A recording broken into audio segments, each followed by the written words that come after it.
of the agenda? So moved. Second. All in favor? Aye. Aye.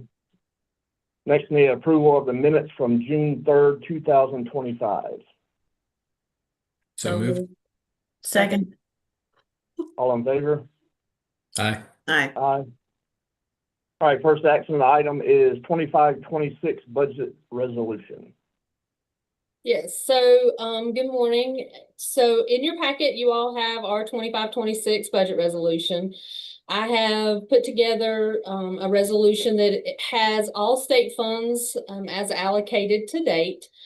You know, we had some back and forth from the mini budget and the continuation budget. And so this is where we're going to start the school year. There may be other actions that are taken later in the school year, but at this point, this is our starting point, and any other changes we'll bring to you as they come through as normal with our budget amendments and transfers. On the local budget, just to give you all an update, at this point, you know, we had a budget request. We were not fully funded on the local level. We received a little over $8 million in an increase. That increase we've used to go ahead and implement our legislated benefit increases, which we've talked about. Step increases, which was part of the mini bill. Step increases for certified staff were included in that mini budget. So any local funds that were needed to increase to accommodate that. Charter school payments, our operational budget increases that we requested for contracts, utilities, insurance, things of that nature. The staffing realignments and some of the program expansions that we talked about, the additional nurses in schools, and the months of employment for our clerical staff in elementary schools. At this point, there is some potential for some additional action from the General Assembly. So right now, until we really have a good handle on whether there will be any additional action, we will adopt a budget as I just detailed, and we will come back to you later as those actions maybe take place and as we get through the school year. On the federal side, we have received federal allotments. There's been some back and forth on our federal allocations.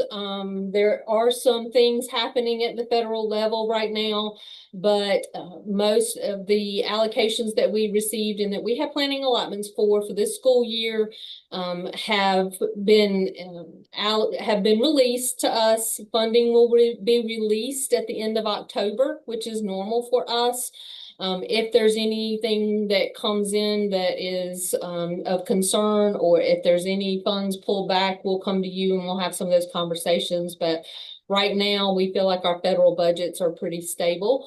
So hopefully things will remain consistent for the school year. Then with our capital budget, we did, have funding for our capital needs this year. We also have funds in this appropriation for our bond, as well as state lease bus purchases, which we get from state funds. So the state funding capital appropriation that you see there is related to our state lease bus payments. Then we have our school nutrition and our after school enterprise programs are the next on the list. There you'll see that the after school program is a little greater than it was last year, but remember they are opening some additional sites. So we've accounted for the income and expenditures for those additional sites. And then finally we have our special revenue fund, which really includes a lot of our non-general K-12 and grant funds. There's not any real significant changes there. And all together, our 25-26 total budget is $611,086,587. And I would request approval for this to go to the full board.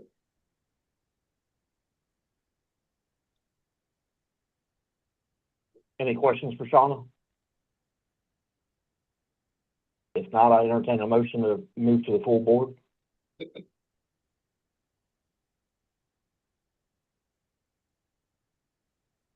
Motion to send it to the full board for approval. Second. All in favor? Aye. Aye. Aye. Next up is Pitney Bowles renewal, Monroe Middle. Yes, so, this is a lease renewal that's greater than a year. Any agreements that the board enters into or that the schools want to enter into that are greater than, a 1-year agreement, it requires board approval. Monroe Middle School has one of these machines. I'm gonna try to pull together to see, evidently we tried to get this into a 1-year agreement, but they really won't allow for that. So I'm gonna try to gather all that together and see if we can't get all of our renewals for these type items together so we can bring them all to you at one time. I may have some more as time progresses, but this is the first one of that renewal cycle. Shauna, is this a new machine or is this something that we've had for years? It is something that we've had. Okay. And is it something that all the schools have? Not all of them have them. A lot of them purchase stamps. You normally see schools, it's more, it's a greater advantage for the schools who have higher volume of mailing. So most of the time the high schools have them. And I think this is the only middle school that we have right now that has one. But just due to the mailings that they do, it just is necessary for them. It's much easier for them than trying to put stamps on everything that they do. Is postage at a reduced rate through this, or it's still the same it's- as if you put a stamp on? Yeah, the only way we looked into reduced years ago, but you'd have to do a metered. And there's all this like it's labor intensive for you to do metered postage. So all the postage machines that we have, there's no discount on the postage. It's just whatever the rate is at the time.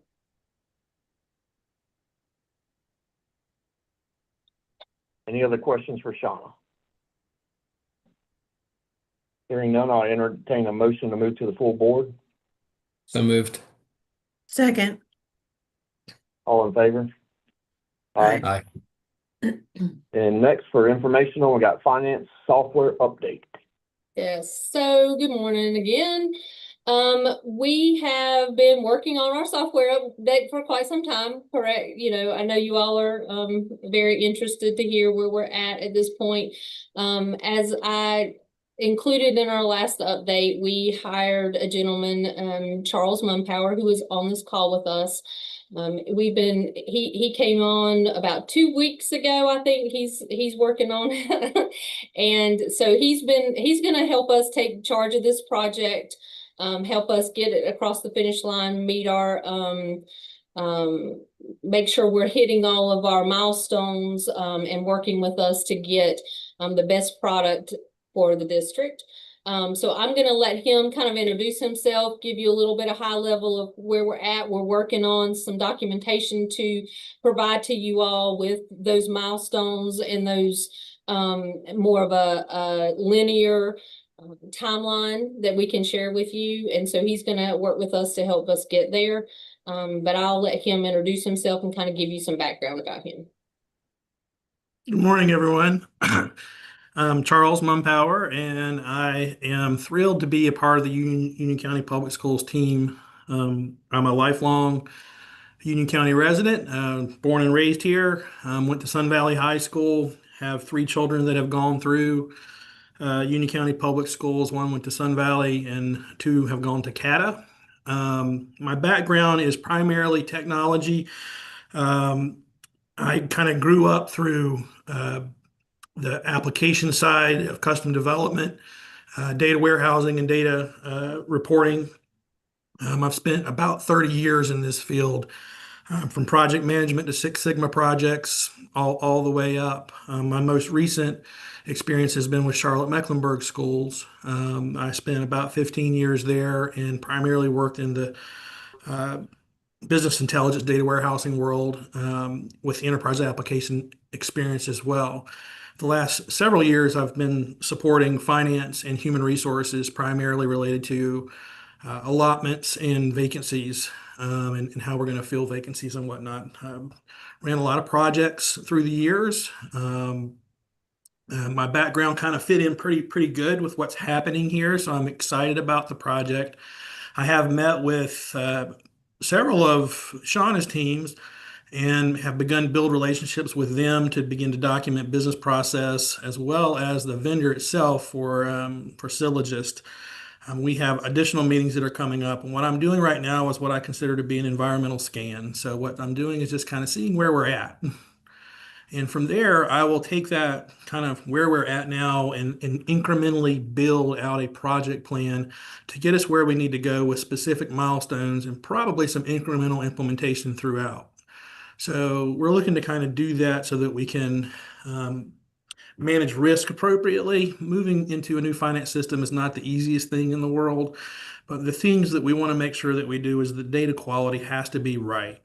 And that data quality experience for our folks have to be right, as well as our business processes will be changing too. As we kind of move from system to system, we have to build out those new business processes utilizing the system that we're putting in place. So where I'm at right now is really just kind of taking a pulse check is the best way to do it. I'm happy to answer any questions related to my background or anything related to the project as well. So that's just a little bit about me. So Charles, I have a passion for this one, as Sean knows. I mean, we've been implementing this for a while. So gut check, where are we in the life cycle? So where I would probably put us in the life cycle is um, there. Sylogist has put together some things that needed to be modified. So one of the things that is going to be in place this go round is a development environment, a sandbox kind of environment, where we were going to have to produce information one time for a data upload. That's not really great from a data quality perspective. So where we're at is defining some things that we need to have in place to be successful. Now that sounds kind of strange because we have pulled some data sets in the past, which we will leverage. We'll have to modify some of those data sets as we've added to that data since the pause.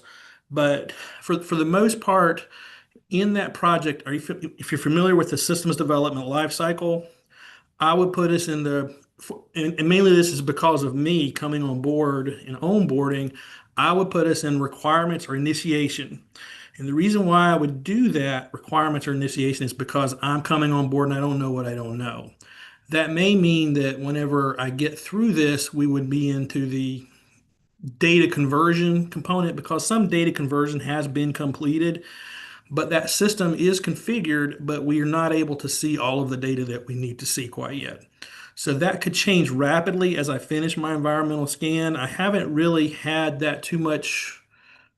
I haven't had too much of an opportunity, I guess you could say, to spend with the vendor to kind of see what had been completed and what had not been completed. But I'm kind of starting at the beginning and I'll check things off. And the reason why I'm doing that is I don't want things to be missed. So some of this is me coming in. So if I were to put where I'm at in this process, I would put that I'm in kind of the discovery piece of it. Now that may change very rapidly because quite frankly, I just don't know what I don't know yet. 2 weeks, I think that's acceptable. Talk to me about the sandbox environment. So do we have a parallel environment right now? And for everybody else, like an environment is production is what you would run in, right? So like that is an environment that you run your day-to-day transactions in. A lesser environment, which is what we're talking about here with like a sandbox environment, is where you can test. So it runs all the current code. You can upload the information into it and make sure that it presents itself correctly. You can then like run processes through it and make sure. So it's a sandbox, it's a test environment. And did we already have one? Is this a third or is We did not have one okay, that's before. scary. So So there thank was you. not one. What the initial project plan had in place was one-time data conversion. So you get one crack at it. It's relatively rare to get it right, to be quite honest with you, when you push data into a new system the first time. It's an iterative process. So in meeting with Sylogist, they indicated that we will have a sandbox environment this go round. There will be an incremental data conversion push, which will allow us to do acceptable testing. So our unit testing will be done Systems testing will be done by me. Unit testing will be done by the business group to make sure that we are actually producing data that is of good quality and we can modify our business processes ahead of time. Pushing data into a production system directly is kind of risky, and I'm not comfortable with that. So when we met with them, they indicated that they're building out a sandbox or development environment. We will be able to push data through that to that particular environment. Then we can test, build out our business process changes, and do adequate training for our staff members through that sandbox type environment. And then when we're Is the ready to, environment, sorry, sorry, what? excuse me. Is the environment going to be at the same standard as production? Like, is it going to be Yes. running the same servers, same So horsepower behind it, all that?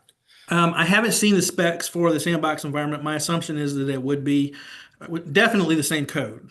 And there are some code changes that have been requested through this process. And tomorrow, I'm actually meeting with Sylogist again to go through some of the things that Shauna had requested that were kind of non-negotiables from a business process standpoint to make sure that those are ready to go. So when we kind of get down to and kind of getting back to your initial question, these are foundational exercises. So that build out of that development environment is a necessity. So for us to really begin to get going, we have to have that. And that's kind of why I'm saying we're in the initiation requirements type phase right now, because some of these foundational pieces have to be put into place. Syllogists before, I think they're used to working with a bit smaller school districts, didn't necessarily have to build out an environment like this for a smaller district. But for our district, we're going to have that because this is a big change for us. Sure. Okay, so fair to say we're going to test the data, translation, conversion. We're going to test the migration into this lesser environment. And then when we cut over, it would be a full data pull, or we're going to have some stuff in production. And then as we cut over, we'll just look to So, put in whatever's missing. so yes, we would actually do a full data pull. So we'll pull the Okay. data again using the data extract, transform, and load components. So when we pull that data out, we will push the data into a place that we can test it out, push it up to this, the sandbox server, and then we will have to iteratively refresh that data. And as we refresh that data, and we get to the point, and Shauna says, I'm ready to go live, we will do a final refresh of that data and then push it forward. The only thing that I think that you didn't mention in the process was we will actually build out our training plans from the development environment so that we can test out those business processes as well. That gives us a little bit more of a luxury to really kind of move from a bland type training that the vendor would do to build out the UCPS way and how we do business. Okay. Too early to, like, if you had enough interaction with the vendor where you can give an estimated go live, and are we good with the extension that we have right now in our current?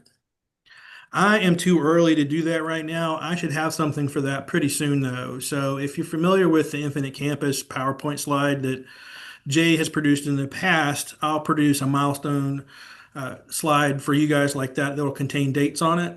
And Yep. we will track progress at your level from that. And then internally, we'll have a full-blown project plan that I'll be working along with a RACI diagram to determine accountability and whatnot for what people are doing. But yes, soon. I'm just a little too early in the process to do that. Tomorrow, I have about a half day with the vendor to get a good demonstration of the system, understand the back end, understand the front end, and then kind of I can go from there as I work with Shauna's team to learn how they're using Munis currently, Sunpack currently, and then how we're going to translate that into the Syllogist environment. Great. Well, thank you. Welcome. Let me know if I can be of any assistance along the way. And Shauna, it looks like you're in good hands. So excited. Yes, we are all very excited. Charles has been a great addition. We're looking forward to him working with him to get this project completed. So yeah. Yeah, Shauna, I just want to add really quick. we're very fortunate to have Charles join our team. He is definitely an expert in this field. And as Joe said, I think we're in great hands. It might seem like we're kind of going a little bit slow or being conservative. With that said, I've told Charles we got to get this right the first time. There's really not a lot of error or room for error. So, Charles, welcome, and you're with a great board and a great finance committee. And anything you need, just let us know. Thanks, everybody. It's nice to meet everyone. Likewise. Charles, can you speak a little bit about your team? I know you're working closely with Shauna, but it sounds like you're kind of a one-man show. Is that what we have, or do you have, I mean, are there any resources that you need to make this process better or quicker? So I don't necessarily consider myself a one-man show, but on paper, it sort of looks that way. I have a really strong relationship with Jay Parker. I understand the inner workings of his team. He has onboarded me very well in that department, and I will have access to resources in the IT side of the business as needed related to data conversion and things like that. One of the most interesting things probably about my career is growing up in IT, I was able to do just about every kind of job on the enterprise application side you could have, all the way from development to project management to process management. So I feel comfortable right now with the resources I have, but I'm also going to reserve that I may come back at some point and say I need some resources. But right now, I feel comfortable with what I have. I feel comfortable with the resources that Jay has. And as we move along further, I will certainly reach out through Shauna to let you know if there's something that we need to have to mitigate risk. That's a great, so like as you're looking through this, if we don't hit I'm not sure what the extension timeline is, like as far as our existing software, but like if you get so far along and it makes more sense to throw a few more resources, bring consultants in, whatever, like we need to do an assessment. Is that cheaper than extending for another year, right? So like just at some point, let me know where we're at, like where those go, no go things are as far as, and is this like a waterfall implementation or I'm assuming it's, I would argue that it's going to be a hybrid between it's going to sound strange, a hybrid of a waterfall and an agile implementation, in that I'm looking to maybe go live with specific components earlier than others. So what I mean by that is we're going to probably attack the financial side of the project first, and then we'll do payroll second. So we could probably go live with the financial side of the business, run parallel for a while as we're working on payroll concurrently, and then move into the payroll side after we're happy with the financial side. So it is going to be a waterfall process. There'll be some CPM kind of components to what I have to get done on the critical path, but I'm going to try to set it up to where we can get some early ROI on this. great. Yeah, it'll cut down the risk. So awesome. Very good. Any other questions for Shauna or Charles? All right, our next meeting date is October 21st, 2025, and I'll entertain a motion to adjourn. So moved. We moved. Second. All in favor? Aye. Aye. Thanks, everyone. All right.